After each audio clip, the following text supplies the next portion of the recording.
Well, hello and welcome. I'm Lane Johnson, the Chief Clinical Officer at Gulf Bend, and welcome to Gulf Bend's first Fireside Chat. We're talking about the holidays today. I want to introduce you to Bethany Myers over here, who's the coordinator for learning and development, and Tracy Chase, who is the Director of Behavioral Health, and they've agreed to join me and talk about their experiences with the holidays and suggestions. Are y'all comfortable? Very. You like the fire? Very. I love your fire. Yeah, That looks it's warm. homemade. Yeah, good. I love it. I think Tracy's hair is going to catch on fire though. There is a lot of spray. Well, you know, this is a virtual fireside chat, so we've got a virtual fire. It's a COVID fire. But these are not virtual cookies or virtual chips, so help yourself, please. Let's be comfortable, shall we? We will. And talk about the holidays. Yeah. Now, you know, people are always talking about the holidays being stressful. There's a lot of pressure. There's a lot of worries. I get asked a lot to talk about how do you manage the stress. But let's put that aside for a minute. What I really want you to talk about is, what are you looking forward to this holiday? I'm looking forward to time off. Just to relax at home. Time off from work. Yeah, Yeah. yeah, That sounds fun. yeah. Yeah. Just relax. Nothing super busy. Just, Just Chill out. time. So Yeah. you'll be staying home? yes, I will be staying home. Relax. Yeah, yeah. I see you're dressed for it already. I really like to dress comfy. So this is probably what I'll be wearing on my time off. And not doing a thing. I love it. I'm looking forward to my kids not being in school, which means no homework for me. Because I work all day and go home and do homework all night, or help them, or study, or whatever it is. And so Christmas break literally means break, and I'm excited. So That's nice. that's where it's all about me. Well, I always look forward to marathon movies with my collection of Christmas movies. Of course, National Lampoon Christmas Vacation, gotta watch that. Number one. Number one, Christmas Story, and It's a Wonderful Life. All of those great Christmas movies. Throw in a couple of Santa Clauses. Just Yeah. That's what I'm looking forward to. Just be quiet and be still. Watch my favorite movies and quote all the great lines. From the greats. Yes. Like, what's your favorite line? You were telling me your favorite line with Christmas Vacation Oh, at the carpet. which one? Oh, why is the carpet all wet, Todd? I don't know, Marlo. That is the best, and you only get it if you've seen the movie. That's right. So while the holidays can be stressful, sometimes we focus too much on that, and we forget that there are things still that we can look forward to and enjoy and do. Now, of course, the pandemic is taking some of those traditions away from us this year. We just have to face the fact that we can't do some of those things. So I'm wondering, do you have any bright ideas for new traditions, or what I call COVIDized traditions? Go ahead. My family lives out of state, so I don't have any family here in Texas. So I'm not going to travel to them. So we're going to do our Christmas virtually. We're sending a few gifts, like back and forth to each other, and then I have a device that I can video chat with them on my TV. And so it's like they're sitting in my living room with me, and I'm in their living room, and then we're gonna do Christmas that way. Nice. So I have to change it up a little bit this year, but Nice. yeah, that's what we'll do it. The virtual Christmas. Yeah, I don't get this fancy virtual fireplace though. Maybe I can put it on another screen. We're doing a bunch of, so normally we do one big family Christmas. So this year what we're doing is just a bunch of mini Christmases. And so we're kind of sprinkling them around and going to have lots of different ones going on.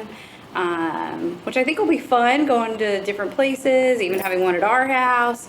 But what I foresee is a lot of eating, which means a lot of weight gain, a lot of stretchy pants by the end of the couple weeks. Yes, By, yeah. 6 Christmases later, I'll be in Bethany's pajama pants also, because we'll be busy. So it's hectic, but it's fun, and that way we get to kind of still see everybody just in a different way. Yeah. What about you? Yeah. Well, here's the deal for us. My wife and I actually, lately, all of our children are grown and gone, and they have their own families. And we don't always all get together. Sometimes they have things, the other side of the family, the spouses, families or whatever.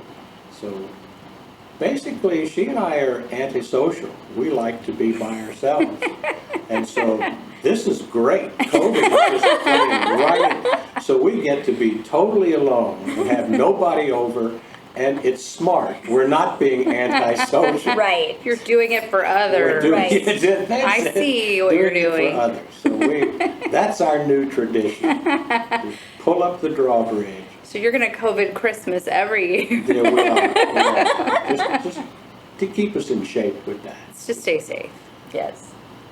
So that's nice. One way to deal with COVID instead of just be upset about what we can't do anymore is think, well, what are new things we can do? Then you can always hold that in the wings so that when there's other pandemic, we can. You don't jinx it.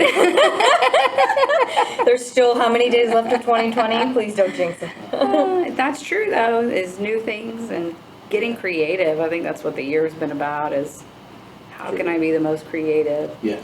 Yes. So let's talk now a little bit about the stress of Christmas. What are your top 3 stress reduction or stress management techniques? Animals are a big one. Animals? Yeah. Yes. I've got 2 dogs, so I like to play with them in the backyard, take them on walks. Luckily my neighborhood connects to the big walking trail. So we go on there and, just take them places to the park or whatever. So that's definitely one of them for me. Yeah, you pouted when you said you couldn't bring your dog here. Look, Lane, you said be comfy. I know. And having my 90-pound dog on my lap is comfy to me. And you said I couldn't bring him. So, yeah, but definitely time with that. That's definitely one of my big stress relievers. Yeah. Yeah. I wish I could say the same about my children, but they're stress relieving at times for fun, but other times they're stress inducing. So for me, it's probably more, animals. Cookies are always a plus. I like to go walking. That's something that I've really started making myself do more often, because I'm not a runner. No, not running doesn't happen here, but walking does. And I've recently discovered podcasts, and podcasts are so exciting. I listen to, all different kinds of podcasts while I'm out walking. So it's kind of like a win-win. I get to go walking and have that time to myself. I get to listen to a podcast. And, sometimes I listen to one that's, about work, or it helps me, with mental health and learning something new. And other times it might be on like money management or budgeting or how to be more productive. But then other times it's just junk that I really like to listen to, like Crime Junkie or some murder mysteries, or, how I could be in the FBI one day, because that's my dream. Secretly, I wear a badge underneath this. Do you? Someday I'll be there. But so right now I'm just kind of doing my homework while I'm out walking. All right. But I do love podcasts. And I think it's because I used to love to read, and I don't get to do that as much anymore. So podcasts are kind of my next best thing. But I definitely encourage them for anybody who doesn't listen to them yet. They have all kinds of them out there. Well, you don't like running, but I do like running. You run for us. Yes, please.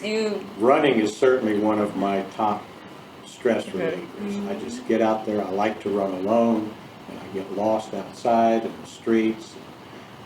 I can't tell you how many fantasies I've had. I have won several Olympic gold medals. Oh, I've that's won the ex- Boston Marathon twice. That's And exciting. they're exciting finishes too. Yeah. I'm kicking at the end, Like and I beat straight all the up, arms in the world-class air. runners. It's great. Crowds cheering all I around can you. hear it. I love It it. just grabs you. So that's what I like to do. But my fail-safe stress reliever for the holidays or any time is breathing. To just breathe. Take a deep breath and let it in and let it out slowly. It helps me slow down. And then from there, I just consciously move slower. Even if I'm in a hurry, if I'm out shopping and in a hurry, I do not walk fast. I stroll. Even if I'm late. You know, I figured out if you stroll, you're not that much later than if you hurry. That's true. It's true. But if you hurry, when you're there, you're all wound up. But when I stroll and sit, I'm late still, but I'm not all wound up. So I just slow down and stroll and take my time. That sounds good. Those are I like fail-safe. that. I'm gonna call that the lane strut. Lane strut. Next time I'll you be see there you, in a lane strut. There you go. Lane strut. next time we see you around the building, are you late for something? Just strolling. I like it. One of my daughters has latched on to the fact that, in fact, my kids used to say they would take my pulse to make sure I was still alive, because I was always just so laid back and quiet and calm. But one daughter who is a kind of upward mobile, she's in a very high stress job, and she's wired all the time.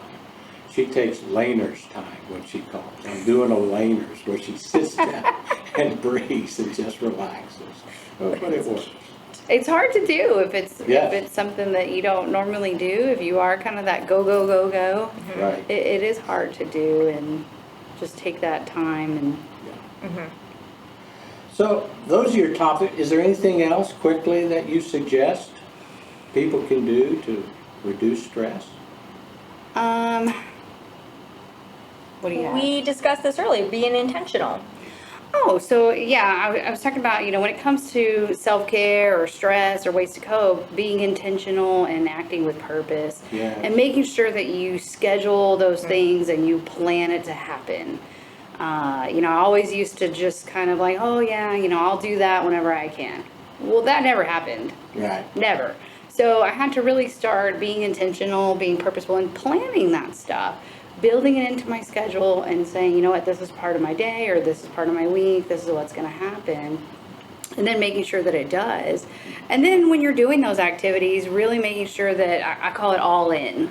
You're all in. If you're hanging out with your kids or hanging out with your animals, that's what you're doing. Your phone's put up, all the distractions are kind of put away, and you're all in and doing that, whether it's for 5 minutes, 10 minutes, an hour, whatever it is, to truly, be there and be present in that moment, I think is really key and important. Nice. Nice. So, are there some things that tend to stress you out that you minimize or even avoid during the holiday season? Well, this year, because my plans are changing, I normally go home and I'm home for a couple of days. It can be really stressful when you're traveling for the holidays. And, when I get home, I don't have a vehicle because I don't rent one because my parents pick me up from the airport. So, then all my friends want to hang out, and I'm only so mobile because I don't have a vehicle. My parents don't live in town. And so that kind of, I feel like, really spread thin whenever I go home and having to get everything done. And although I would love to be home with my family for the holiday season, it's kind of relaxing not having to do that. That's true. Yeah, it was just kind of, I ordered the gifts on Amazon and sent them to the house, and I'm done. I Hope you like it. Yeah, it's really relaxing so far. So it's a stress that I didn't realize was so stressful until this year when I'm not doing it. So. Yeah, what I've learned to avoid is the need to make everything perfect. Particularly, I get obsessive and compulsive sometimes with house decorating or house lighting, and it's all got to be just right and got to be finished. And what I've finally given up on is enjoy the decorating, and if you don't even get it all done come Christmas, oh well. It was a fun process. Yeah. And it That's doesn't have to true. be complete, it doesn't have to be finished. Sort of give up that sense of perfection. So we just decorate during the Christmas season, and we don't have an ultimate outcome. We just keep decorating till Christmas comes, and then sometimes we let it sit there for months and just enjoy it. I can understand that. Yeah. I like it. How about you, Trace? So things that are stressful, I always joke that the grocery store is stressful.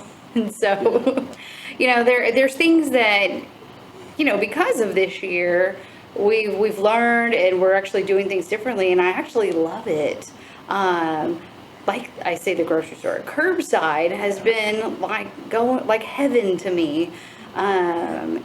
And I wish I had started using it sooner because it saves me money. Yes. It saves me time. And then I've also been, like I said, purposeful and intentional. While I'm sitting there waiting on them to bring me my groceries, I'm in my car cleaning it out and getting all the trash, going through, throwing things. I carry a plastic bag. I'm getting my kids, throw me the goldfish or the French fries and all that junk that's back there that they've collected. And so we're taking that time, whether it's 5, 10, 15 minutes, just waiting to, capitalize on that. And so I'm cleaning my car and getting my groceries all at the same time. Whereas I would have been trapped inside the grocery store for 2 hours, dealing with the nightmare of the store and the hustle and bustle, and then I'm hungry, so I'm grabbing extra items that I only came for milk. And left with? And left $200 later with just that big milk. So yeah, there's some things that just this year, really embraced, and I feel like that's something I'll continue doing forever because I absolutely love it. And so I try to see the bright side in some of that stuff that I do find stressful, but Now, you mentioned your kids in the car, and you mentioned family, Bethany, visiting family. Now this time you're not, and so forth. So let's talk about family a little bit. Holiday season, of course, is a family time season. People come together. Family members that don't always spend a lot of time come together. And let's face it, I don't know about your family, but my family's as dysfunctional as anybody else's. So not everybody likes everybody, but you come together and then that's stressful or that's difficult. So what suggestions do both of you have about how to deal with that difficult family member or with stressful family times? No, turn the TV off. Right. We got to do a virtual Thanksgiving with them. So after everyone ate, we all sat in the living room together, and my brother was texting me. He's like, "It's like you're really here," and I'm like, "Yeah, but I can mute you and turn you off and leave whenever I want." This is great. I think a lot of that depends on which family member you're dealing with, because everyone takes different responses differently. I have some family that I have to consider, okay, what else are they going through? Why are they acting like this?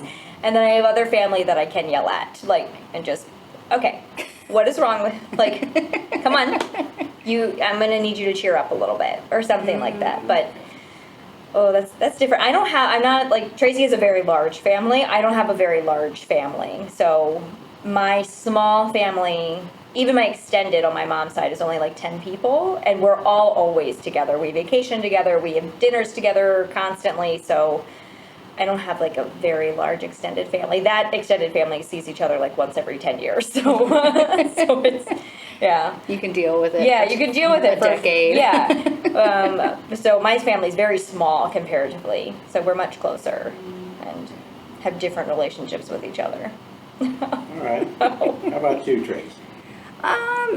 So, when it comes to people that I guess I would say are negative or, grumpy or whatnot, I literally just leave or I just choose not to be around them, because I've just learned over the years that that's just easier to do. I think a lot about what's that serenity prayer?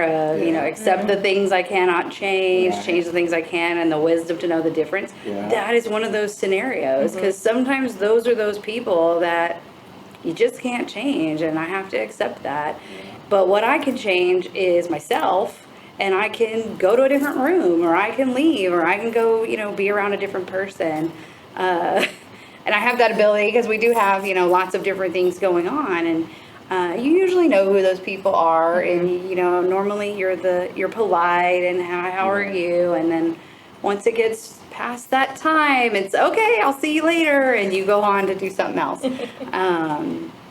Because I think it's just, everybody's different, personality's different. But I've really tried hard at, and I teach this to my kids too, that if someone wants to be negative, then that's on them, but I choose not to be around that. I'll even tell my kids to go to their room if they're wanting to be negative. I say, you know what, I've decided that today's a good day, and if you're not on my ship, you can just go. Because that's, what I like to surround myself with, so. So listen to this. Bethany over here is all empathetic. And consider the shoes they have to walk in, and let's just sort of, be patient, and so She's forth. much kinder. And so therapeutic. That So is therapeutic. very therapeutic. And yet here's our therapist over here says, I'm out of here. I'm just not putting up with that. That's right. I'm the only one in the group that doesn't have a license in counseling. That's the wisdom there. We've come up with something in our family, is that when we get together, all of the disagreements and the battles get left at the door. And for the time we're together, it's a truce. Doesn't matter what kind of vindictiveness you're feeling, it will not get settled here. And it will not be spoken here. And if you're unwilling to do that, then don't show up. Oh, But if that's you're awesome. here, we are going to just get along. It doesn't mean you have to pretend to love, but we're going to get along. We're going to be nice. So,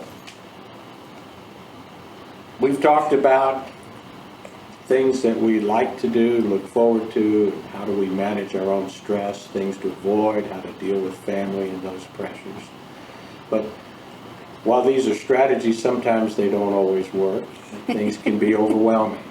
So if someone gets to that point where they feel overwhelmed, or they feel like, I just don't think I can go another minute, what do you suggest they do?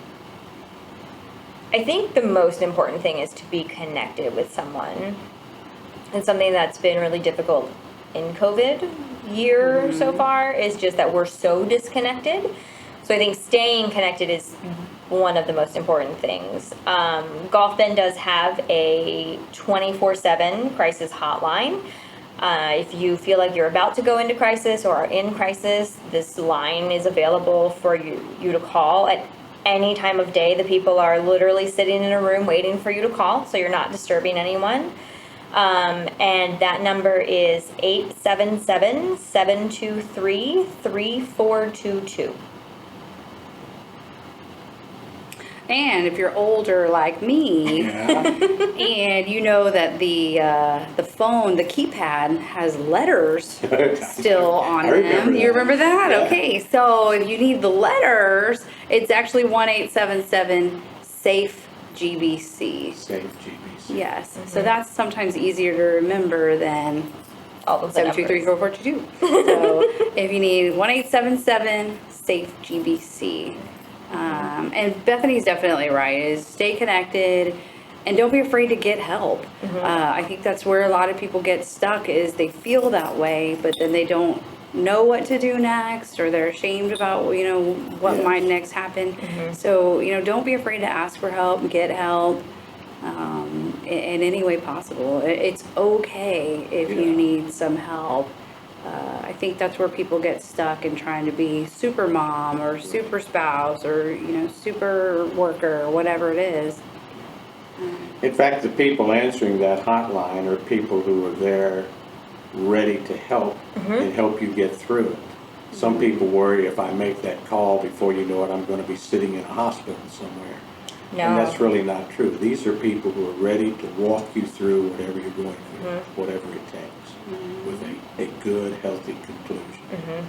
And what's nice is it really is that simple. You need to reach out, have that phone number. And that's all you have to do. We'll take it from there. Yeah. Yeah. Well, good. Yeah. So, the Danish are considered the happiest people in the world. And when you ask them why they think, they say it's because we practice a custom called hygge. And Okay. it's a Danish word, which means a mood of comfort and coziness. Hygge is an atmosphere or an attitude that is cozy, comfortable, warm, enjoying the good things in life, spending it with good people. And the Danish claim they are so happy because they exercise hygge every single day. It's a lifestyle and an attitude. This is hygge today. We've got our fire, you've got your favorite sweaters and Pajamas. pajamas. Dinosaur pants. We've got cookies and chips, and this is hygge, and it helps you just feel good. So, to help folks, what is your hygge picture? I think there's a lot of variables in that. Yeah, This time of year, I like to kind of snuggle on my couch with a blanket and my dog, or both of them, and then watch Christmas movies or movies. But if it's the summer, I love the beach. So just sitting on the beach is hygge for me. Yeah. That's true. That's true. Yeah. Or if it's a cool evening outside on the back patio or something like that. Yeah. I think I'm Danish because I would love to do that every day. yeah. Well, the Danish say you should. Well, I Well, agree. Yes, I agree. I think for me, it was funny, a couple years ago, my husband and I, we bought our very first couch. And we've been married for like 15 years, but we've always had, so someone else sold us one or someone else gave us one, whatever. So we decided we're going to buy our own couch. Well, we didn't think to go measure a couch before you buy it. So the day that this couch gets delivered, it's massive. And I'm thinking, there's no way that's even coming through the door, much less in my living room. But I really love this couch, and we bought it for a purpose, is because there's 5 of us, and it has room for everybody to have their own spot on this massive, gigantic couch. So the guys got it in, and they set it all up, and it's a little tight, but we love it. And really, so our hygge is our what we call family movie night, and that's where everybody has their space on our massive couch. Everybody has their blankets, they're in pajamas, they have their bucket of popcorn. We go through a lot of popcorn. Sam's is our favorite. But, everybody's kind of set up, and we make sure the lights are turned off, and we're all just around the TV having family movie night. And so those are really, we've been thankful to do more of those this year. A lot of family movie nights. And I think it's super cool. I think it's something that our kids are going to, as they get older, they're going to remember, family movie nights, and where mom and dad forced them to watch the classics like National Lampoons or Home Alone. That one's been on play a lot at our house. So just stuff like that I feel like are good family, traditions and just memories to make. I think it's awesome. Our kids are only this age one time. Yes. Or we're only this age one time, and I tell them that all the time. You're only 13 once, or enjoy it, or you're only 10 once, enjoy it. So, making memories. Well, thanks for sharing your hygge picture. Wouldn't it be nice if we practiced hygge in our country and in our culture? It would really make life cozier. Yes. It would. Well, thanks so much for sitting with me and joining me and sharing your ideas about Christmas. This has just been absolutely delightful. I want to thank both of you. Thank you. Thanks for inviting us. We'll have to do Yes. this again sometime. We'll come over for fire anytime. Yeah. And I want to thank you out there for joining us and sitting in on our Christmas Hugo and invite you to do the same for yourself. We hope we've given you some things that you can think about. And on behalf of Bethany over here, and on behalf of Tracy, and on behalf of all of us at Gulf Bend Center, we wish you a very Merry Christmas and a healthy and happy holiday season. Thank you again. Bye-bye. Thank you.